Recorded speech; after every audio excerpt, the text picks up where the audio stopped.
state, hoping to be the one Iowans think should get the Republican nod.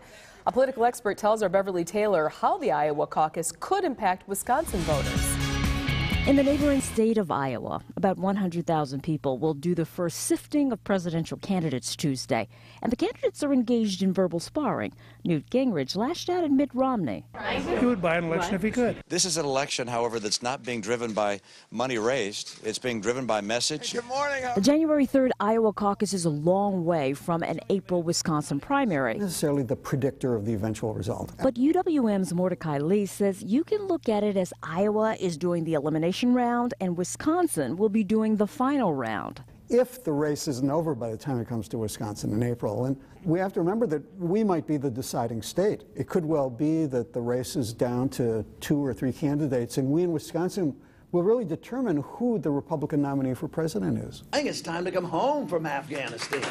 But should Wisconsinites even be concerned with the early race when it has months to reach the Badger State? Lee says yes, because based on Wisconsin law, every Republican candidate from the beginning of the process will be listed on the primary ballot, including whoever may get eliminated in Iowa. And so what's good for Wisconsin voters is that they sort of get a chance to say, hey, we disagree with Iowa. We don't like that Iowa eliminated so-and-so. We're going to vote for so-and-so. We're going to revive the candidacy of so-and-so.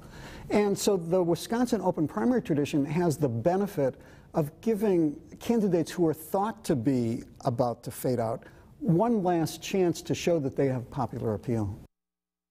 And by the way, Wisconsin's presidential primary used to be in February. The legislature was asked by the national parties to move it back to April because there were too many primaries early in the process. Some other states were asked to do the same. Mary, Ann? Bev, thank you so much for the great explainer there. Fox 6 has the political lowdown on the Iowa caucuses. Our own Mike Lowe is in Des Moines. You can look for his reports.